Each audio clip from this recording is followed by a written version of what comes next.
Hai, apa kabar semuanya? Semoga kabar Anda baik-baik saja. Terima kasih karena sudah memberikan support dan juga kesetiaan Anda untuk membangun channel Codot Film. Yuk kita lanjutkan alur ceritanya, sambil siapin kopi dan cemilan, setting suara volume full. Gasken. Melihat Yuru, yang lemah di depannya, Xiao Yan juga memindahkannya ke tempat peristirahatan untuk istirahat yang baik. Kemudian, di mata penonton yang terpana, selusin pil obat muncul di tangan Xiao Yan. Pil itu dikelilingi oleh lingkaran pil yang samar, dan orang-orang dengan mata yang tajam dapat mengetahui bahwa itu berasal dari tangan para alkemis tingkat tinggi. Selain itu, ada lusinan dari mereka di tembakan pertama, dan orang-orang di aula tercengang oleh begitu banyak uang. Makanlah, kamu akan pulih lebih cepat setelah memakannya. Kamu tidak perlu menggunakan kekuatan semacam ini lagi di masa depan. Xiao Yan juga tidak berdaya. Yueru baru saja menggunakan kekuatan yang bukan miliknya untuk melindungi hukum. Dia juga melihatnya di matanya. Dia bisa melakukan ini secara kebetulan. Xiao Yan tidak bisa menahan perasaan sedikit emosional, tapi Xiao Yan juga bukan orang yang bertele-tele. Mengetahui bahwa meskipun satu wali telah diselesaikan, ada 5 wali lain yang juga merawat Yueru. Xiao Yan, kamu bajingan. Jangan datang dan bantu aku. Wu Huan juga melihat bahwa Xiao Yan dan yang lainnya telah mengakhiri pertempuran mereka dan tidak bisa menahan diri untuk berteriak keras. Tapi bagaimana Xiao Yan bisa memiliki pengetahuan yang sama dengan seni bela diri ini?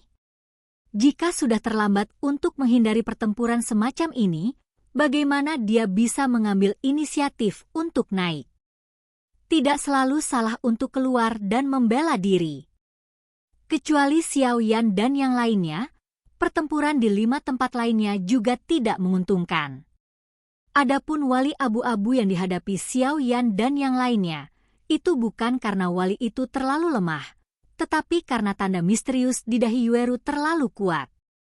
Cahaya bulan yang cerah langsung memenjarakan semua energi spiritual di sekitar wali abu-abu, dan bahkan dendam di dalam wali abu-abu memiliki sedikit pemadatan adegan orang tersebut. Bagaimanapun, sesuatu yang dapat dikaitkan dengan Dou Xian pasti luar biasa. Melihat bahwa Xiao Yan dan yang lainnya mengakhiri pertempuran, yang lain yang hadir juga tahu bahwa mereka berencana untuk melakukan pukulan terakhir. Bum bum bum. Kekuatan mengerikan terpancar dari Wang Zhong, dan kemudian perlahan mengalir ke pedang hitam di tangannya. Pedang hitam itu sederhana dan sederhana, membuatnya terlihat seperti pedang raksasa kuno. Anehnya, bahkan jika Wang Zhong dengan marah menuangkan dendam besar ke dalam pedang hitam itu tidak memiliki kekuatan apapun. Mungkinkah ada yang salah? Orang-orang kuat yang hadir tidak bisa tidak berpikir, tetapi kemudian mereka memikirkannya lagi. Orang gila pedang di kota Raja Pedang yang bermartabat seharusnya tidak seperti ini. Paf ngah. Wang Zhong masih memiliki keinginan kuat untuk bertarung di matanya. Dari pertempuran dengan wali ini barusan, persepsi Wang Zhong tentang niat pedang telah meningkat pesat. Angkat aku. Setelah Wang Zhong selesai berbicara, ada tatapan sengit di matanya, dan kemudian dia mengangkat pedang hitam di tangannya. Pedang hitam itu terangkat, dan segera memancarkan suasana yang mengerikan. Bayangan pedang yang tak terhitung jumlahnya muncul di sebelah pedang hitam, mengaum ke arah penjaga. Pedang kerusakan untuk membunuh. Pada saat ini, mata Wang Zhong menunjukkan banyak kegilaan, dan pedang hitam di tangannya juga meledak dengan kekuatan luar biasa. Ini adalah ranah kesatuan manusia dan pedang. Ada banyak orang cerdas yang dapat melihatnya secara sekilas. Meskipun Wang Zhong baru saja memulai dengan kesatuan pedang, dia tidak terkalahkan di antara rekan-rekannya. Kesatuan manusia dan pedang adalah perpaduan antara kekuatan manusia dan kekuatan pedang. Kekuatan keduanya sangat menakutkan. Bum bum bum. Hasil dari lingkaran pertempuran menghilang, dan Wali juga terbatuk beberapa kali, dan kemudian seteguk darah menyembur keluar. Ketika Wali melihat ini, dia juga kembali ke tangga batu. Jika dia kalah, dia kalah. Tempat ketiga untuk bertarung.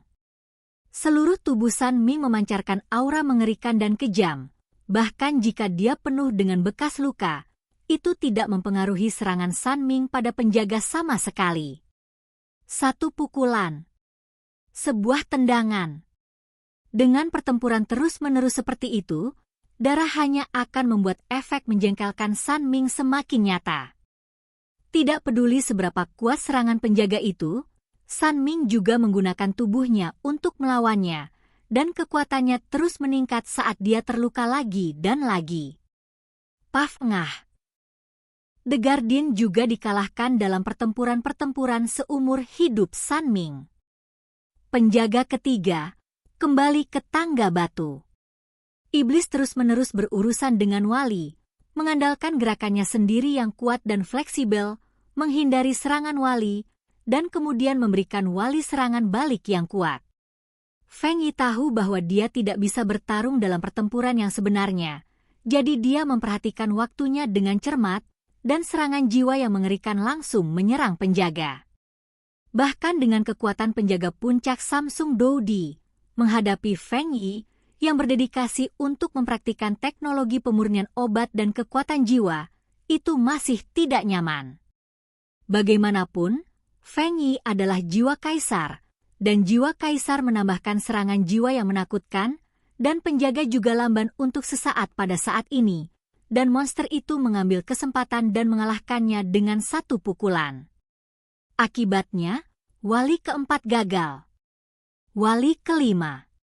Ilusi bela diri dan orang mati yang masih hidup. Mayat hidup, dikelilingi oleh ki pertempuran hitam, menghadapi penjaga dengan atribut api, dan orang mati, yang ki pertempuran hitamnya ditekan dalam atribut, tidak punya pilihan selain melakukannya, dan kemudian dia bisa membantu Wu Huan di medan perang.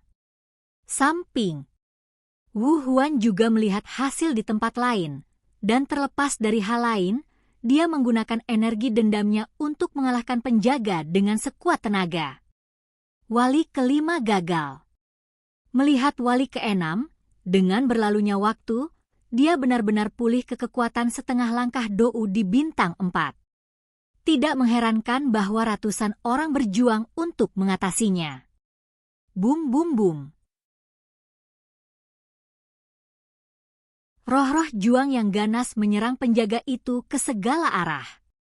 Penjaga juga melambaikan tangannya dengan santai dalam menghadapi bahaya, dan semangat juang yang tampaknya tirani itu hancur. Pertempuran lain di lapangan juga sudah berakhir, tetapi brigade 100 orang mereka masih bertarung. Semuanya, Wali ini sudah berada di akhir pertempuran.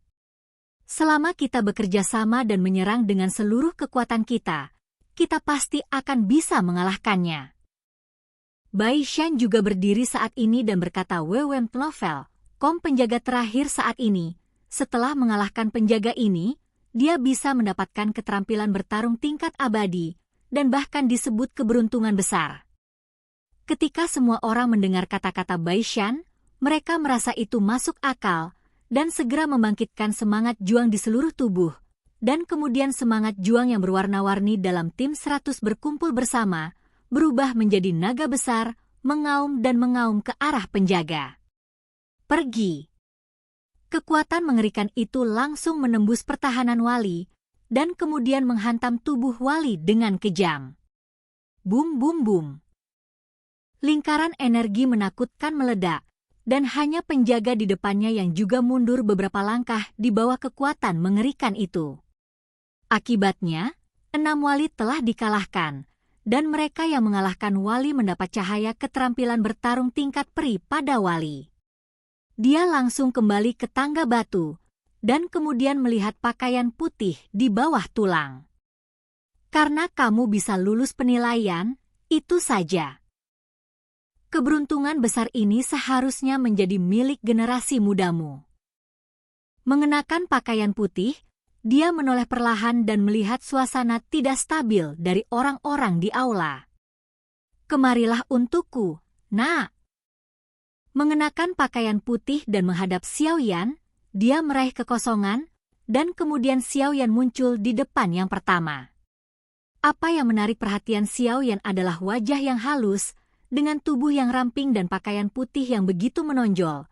Jika bukan karena melihat dari dekat, Xiao Yan tidak akan percaya bahwa akan ada pria yang begitu lembut di dunia. Kemudian, berpakaian putih, dia juga meraih kehampaan. "Kenapa kamu menyelinap sejak kamu di sini?" Bang bang bang. Ruang hancur, memperlihatkan seorang gadis dengan topi bambu dan teratai hijau di kakinya. Oke guys, jangan lupa like, comment, share, and subscribe di channel Codot Film. See you next video. Peace out and bye-bye.